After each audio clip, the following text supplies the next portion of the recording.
All views expressed in this video are strictly mine. I am not a doctor.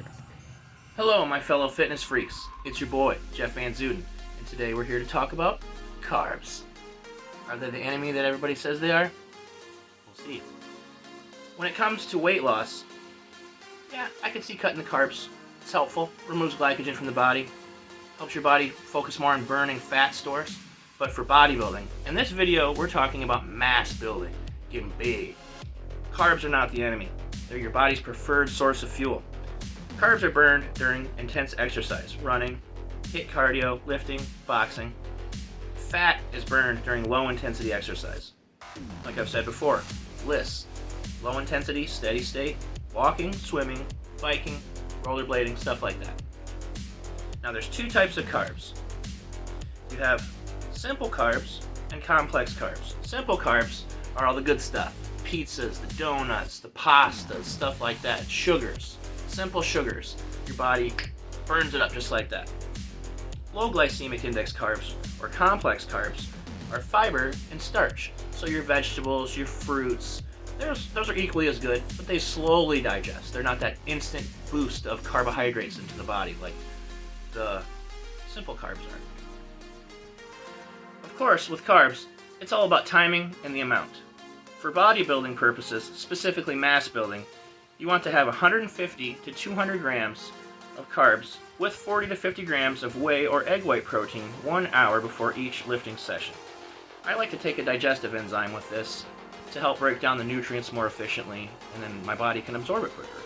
And this also helps with bloating, because a lot of whey protein can kind of sit a little heavy on you sometimes, unless you have the old school labs. 10 minutes prior to the workout, I like to manipulate insulin. And you can do this through insulin, of course, but that's a little risky. I'll give you that. But there's also herbal aids that you can take, such as berberine. Or another chemical form of this glucose disposal agent would be metformin, which is a little hard on the stomach for a month, but after that it's really helpful for weight loss and disposing of blood sugar and transporting nutrients into your blood and then into your muscle. So it's either whatever route you want to take. Personally, I recommend the natural route, because unless you're going to be hopping on stage and trying to make a career out of this, you don't need to be using chemicals. But what you do need is a high quality protein source like vintage brawn from Old School Labs, one of the best tasting proteins I've ever found, and it's made with whey, egg, and beef protein, very easily digested, and it works very good. Carb loading like this an hour before training and manipulating your insulin levels allows your body to utilize all the nutrients you ate before the gym. Insulin itself is a transport and storage molecule. Your body breaks down carbs into glucose and in turn into glycogen. It shuttles both glucose and amino acids from protein into your muscles.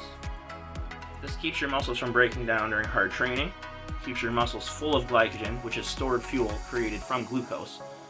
And your body also stores a small amount of glycogen in your liver. So say if you're on a ketogenic diet, you have very little glycogen in your body, and it will draw from your liver to kind of compensate for that, to give you a small boost of energy during training. And I can't stress this enough. You can accomplish this to a great extent, not all the way, I would say 50 to 70% with berberine or metformin. Both are great glucose disposal agents and do pretty much the same thing as insulin, injected insulin specifically. You don't need to go down that road. Unless you know what you're doing, it is not worth the risk. It is very dangerous, and it's not worth it. So just keep that in mind. Now, as far as intra-workout nutrition, you're going to want to slowly drink 40 to 50 grams of fast-absorbing protein from whey or egg whites, or Old School Labs, we got egg whites, whey, and beef protein in there. It absorbs really well in the body, and it's easy on the stomach. Or you can do 9 to 12 grams of EAAs, which are essential amino acids, along with another 150 to 200 grams of carbs. Specifically, I use candy, gummy worms, Skittles, stuff like that, just really quick glucose, or dextrose-based candies. This mass of simple carbs will allow your body to utilize the insulin to shuttle nutrients to your muscles via the pump, or the blood flow created in your body. This increased blood flow by lifting weights delivers all the nutrients to your muscles. then it stops you from breaking down tissue so much. It increases your healing. It's a wonderful thing. It's a really good hack that you can use as a natural lifter to get the most out of your session.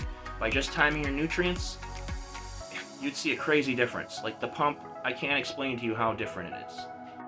Now that you're done creating this massive pumped up body that you have, you're going to want to have another meal. We all like meals. This meal should have approximately 150 grams to 200 grams of carbs again. A mix of simple and complex carbs are ideal. Along with these carbs, you're going to want to take in another 40 to 50 grams of protein. For me personally, my favorite post-workout meal is about 1,343 calories on a bowl. Keep that in mind, we are talking about mass building right now. We're not talking about weight loss. Weight loss is going to be roughly the same, but we're going to adjust the calories down a lot lower than what we're doing right now. This meal consists of 1.5 cups of hash browns and onions, 2 protein pancakes or oatmeal, 2 large eggs, 2 sausage patties, 2 slices of Canadian bacon, 1 everything bagel, 1 tablespoon of apple butter or jelly, and 1 orange or 2 slices of melon. And a lot of people will neglect the fruit on a bulk, trying to get in this mass of food. You want to keep the fruit going. You want to get that vitamin C in because it really helps your body in a lot of ways. So really, you time your meals around your workout and it really does enhance everything. Now approximately 1 hour after eating my post-workout meal and taking another digestive enzyme, I will take another 7 units of insulin, personally for me, for my goals. Or you will take your berberine, approximately 1,500 milligrams or 1,000 milligrams of metformin. The R in Humulin R stands for rapid, meaning that it takes effect quickly and it has a short half-life in the body. Note, as I said before, as a natural lifter, you can substitute 1,500 milligrams of berberine in place of using insulin. Do not use insulin. This is a much safer approach, and berberine has been shown to be up to 70% as effective as metformin. So you don't even need to use the metformin.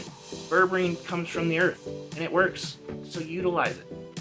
So wrapping this up, utilizing carbs like this to manipulate insulin levels in the body can result in some impressive changes to your body.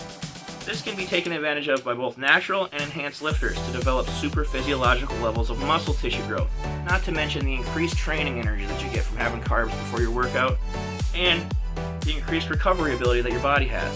You will see a drastic decrease in muscle soreness if you take this approach, let me tell you. So carbs are not the enemy that people make them out to be. It's just a tool, another tool in the toolbox to get where we want to go.